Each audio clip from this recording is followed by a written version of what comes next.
So good morning.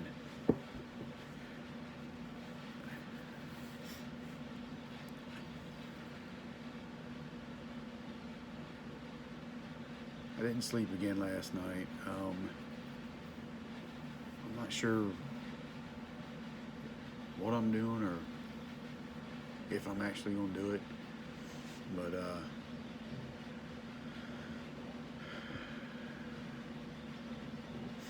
couple days ago, I went to the emergency room with what I thought was a stomach ache, abdominal, a little bit of abdominal pain. I mean, it was pain, but it wasn't life-threatening, I guess. But anyway, they ran some tests and did some things, and long story short, I was discharged Friday afternoon, and I'm not sugarcoating it. I was basically told that I have very aggressive stage 4 cancer.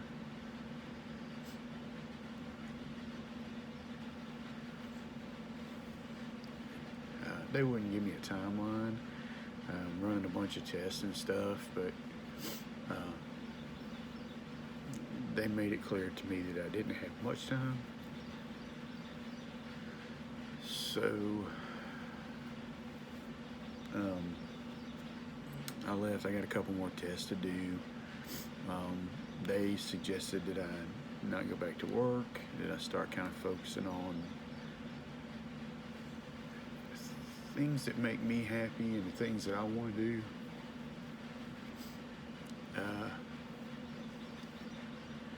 Which all of them involve living a long life. But so I talked to some real good friends, some encouraging friends. The intention of this video is not to be sad, but I think I'm gonna track it to the end, and maybe nobody ever sees it.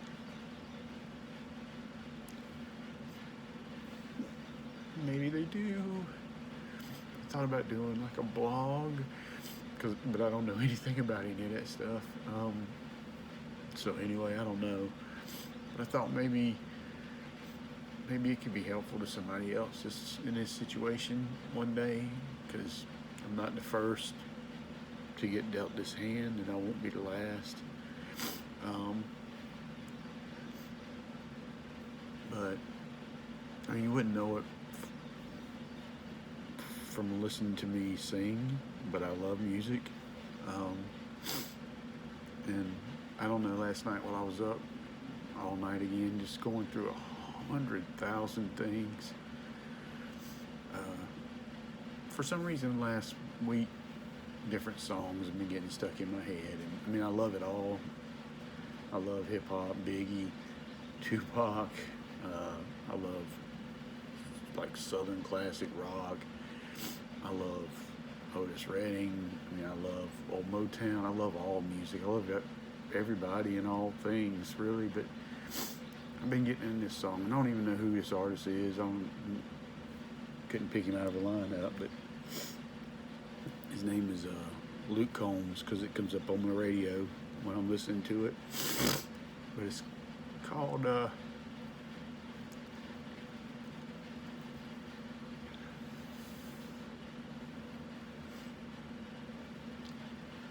Better Together. But I kind of can really get into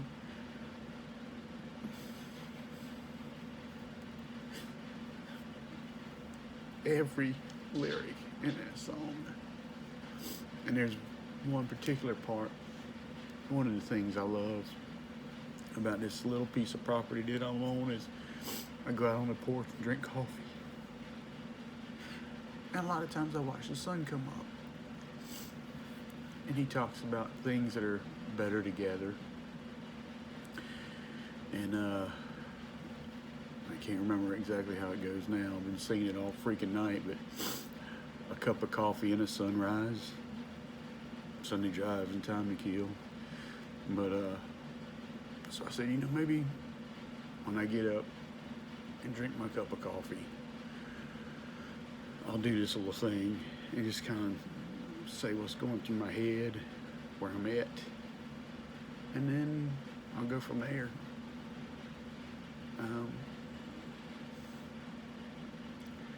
I'd love to have the money and the ability to do some of that cool stuff I've seen in the movies.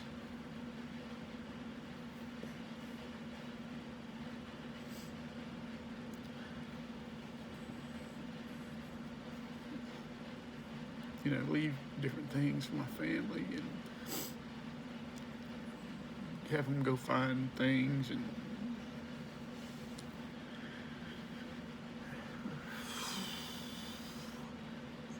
just try to be a part of their life as long as I could.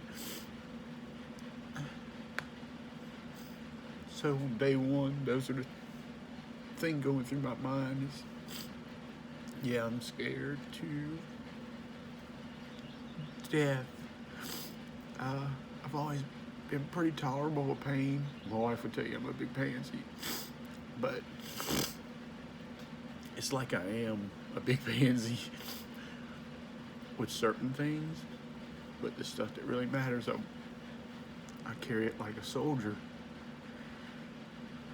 But I can't this time for some reason. I'm constantly breaking down, and I'm not worried about the pain or the cancer or what I'm up against.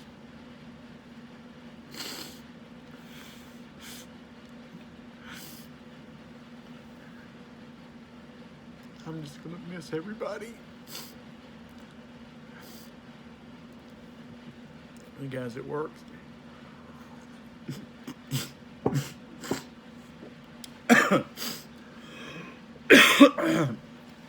The guys at work used to pick at me because they said I like everybody, and I do.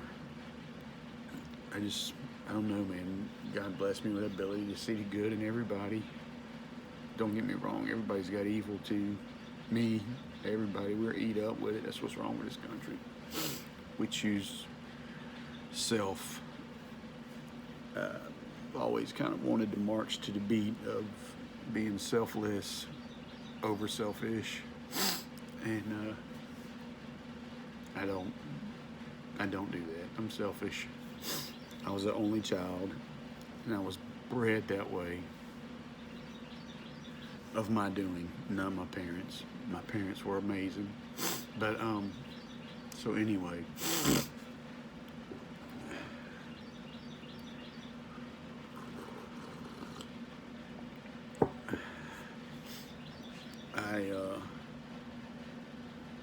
It's missing the people. I'm not afraid of the pain. I'm not really afraid of dying. I just didn't want to do it today. Because some people may turn it off right here, but I'm a professed Christian and I'm not ashamed of that at all. I revel in it. But I've been shaken.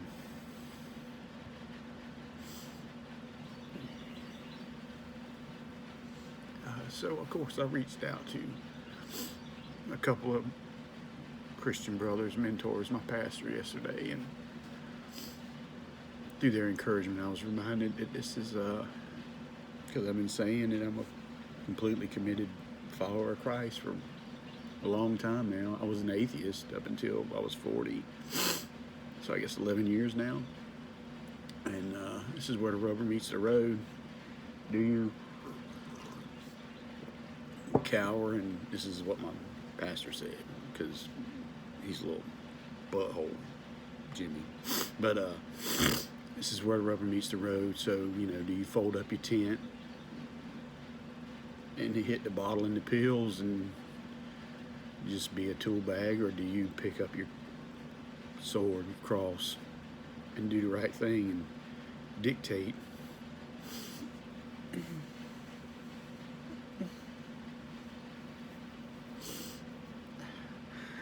how my story ends.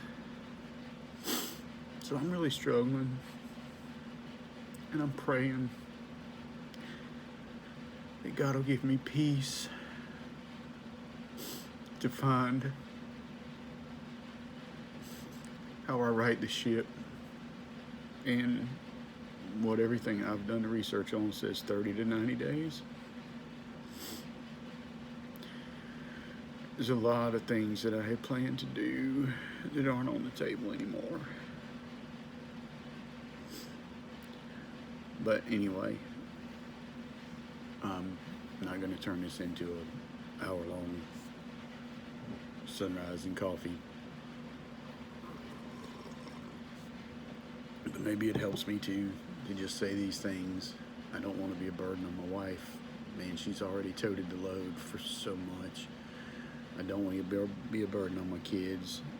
And just let me say for the record, man, I got dismissed Friday from the hospital, and they were all here before I got home.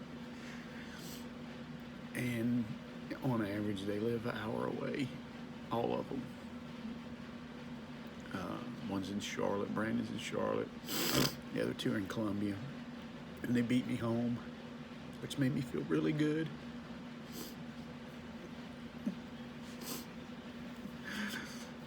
But my kids are kind of putting the pressure on me because my mom went through this 4 years ago, and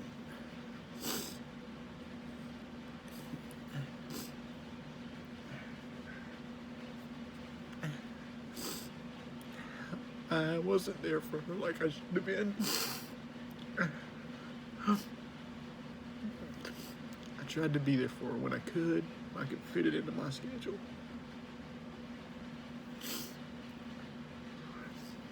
Back to selfish there. And I'm sorry for that. But I'm blessed with my kids. Because my number one concern, I told my pastor yesterday that the number one thing on my list of things to do before I die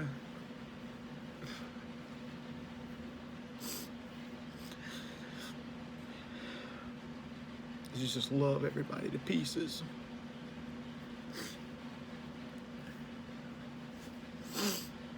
And my dog and my cat aren't quite getting it yet. They're not used to it. They know something's up.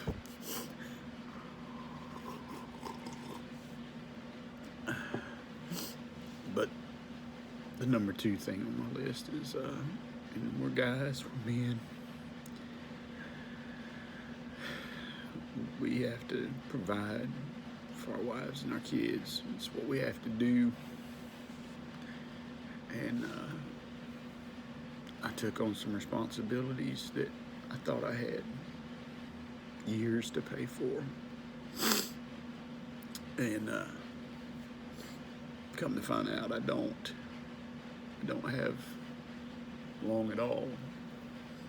Now, I'm not wanting to sound like, I'm not like financially, I'm fine, but I want to make sure that they're fine, and I know that my wife is going to probably have to sell this house.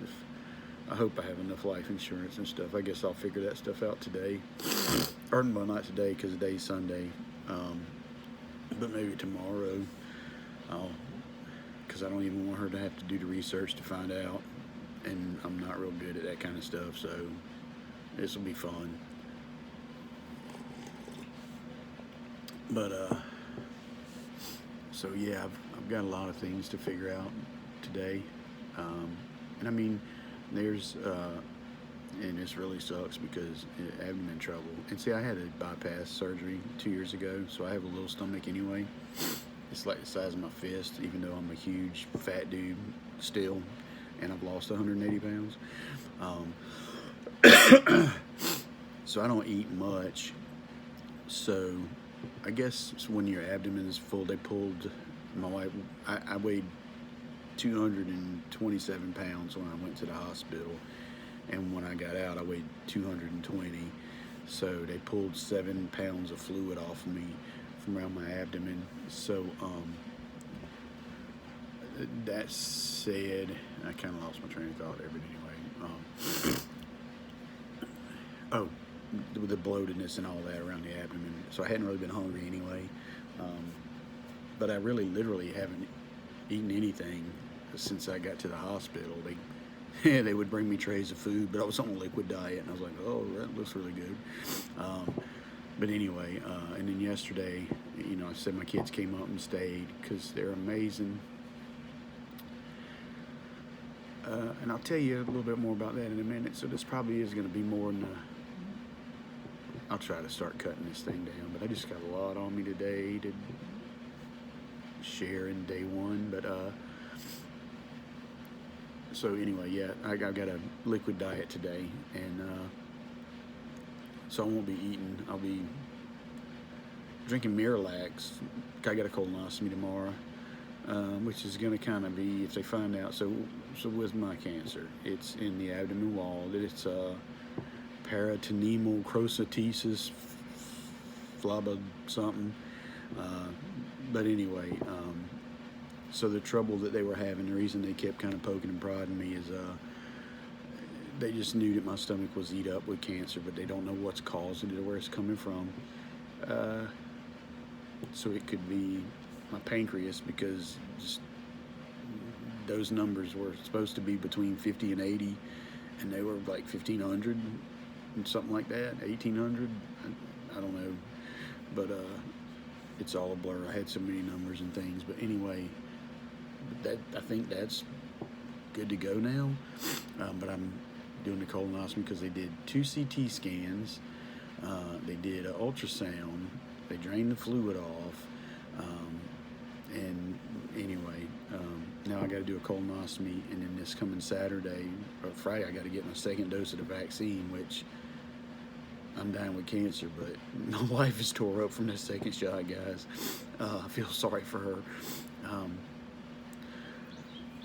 I really do. I hope she starts feeling better soon. But I got to do that Friday, and then Saturday I get a PET scan that's going to tell them where it's at, and then we'll go for there. And right now, my prayer and my miracle halo is not to live a long life and be cancer-free, but just whatever functional time I can get, I'll take. I told my kids yesterday, man, if I could, I'm 51, dying at 53 or 55 sounds a whole lot better to me than 51. I'll take it. But anyway, so that's kind of where I'm at. And today my pastor is coming up, and his wife, and we'll have some good talks. I know he's recognizing that my faith has been shaken. God has given me everything I've ever wanted, and he's taking it back. And that's the part I don't understand. But anyway, it won't be this melancholy every day. But I'm gonna maybe have a cup of coffee and a sunrise with you.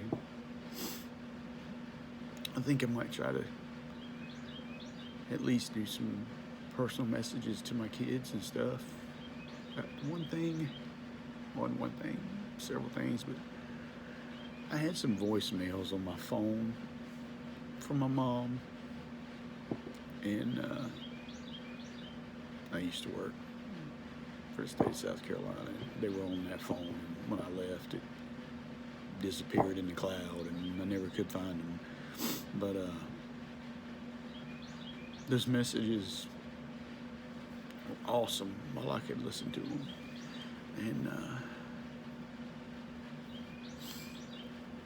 I always kind of felt like I wanted to tell my mom what a wonderful mother she was, and I hope she got that and understood it. And because she, people tell you as a parent you can't be their friend and their parent.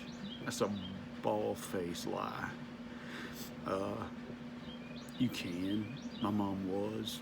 She was absolutely one of my best friends and my mother, and a damn good mother. And I hope she picked up, because I was not a guy that liked to share his feelings and stuff. I remember when I came to know Christ, I had a guy look me in the eyes and tell me he loved me, and I didn't know what to do with that. And he goes, that doesn't change who we are. It doesn't make us gay to tell each other we love each other. Do you know that, right? But so anyway, that was kind of hard for me. So I never kind of said a whole lot of that stuff to anybody. Not because of that. I mean, I have a lot of people around me who are gay, and that's absolutely fine if that's what you want to do. But it was just strange for me. I had never had a guy say that to me, or other than my father. But anyway, so I hope she knew. But I literally had a little thing keyed up to say to her about how special she was to me, and how she broke barriers that other parents didn't break, as far as being a friend and a parent. And I was just going to tell her so much stuff, and I met her for an appointment, her and my dad and a friend of hers, for an appointment in which, and this is something the doctors have warned me about, friends and family may push you to fight when it's time to give up.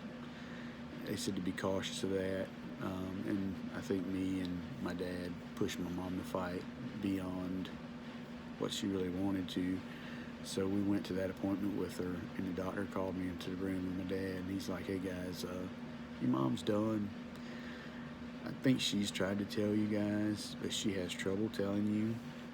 And so she asked me to talk with you. So she doesn't want treatments anymore. She doesn't want this. She doesn't want that. She's done." And we're like, okay. And literally, we left that room and went to put her in the car, and she died holding my hand in the parking lot. So I never got to have that conversation. So I don't know if she knew just how special she was. I guess I get to have it now. Well, maybe. But anyway, so yeah, that's just some things that on my mind day one. And actually, I was diagnosed Thursday, so I guess my 30 to 90 day clock is ticking. But this is day one of whatever we're going to call this video, Coffee and a Sunrise. But you guys should hear that song sometime. It's a good song. Every lyric in it speaks to me. There's one in there that I do hunt, but I'm not like an avid deer hunter, other than wanting to see them. I don't want to kill them. So I put corn out. So even the part where he says 8-point bucks in autumn, freshly cut cornfields, but I don't want to shoot the bucks. I just want to see them. But I understand the guys that do, and if they bring them to me, I eat them. Cycle of life, and I guess I'm a part of it now. But anyway, you guys have a good day. I'll drink a lot of Miralax, and maybe do this again tomorrow. Maybe not. So that was 25 minutes. Much longer than I thought. But you guys have a good day, and keep me in your prayers. Thanks.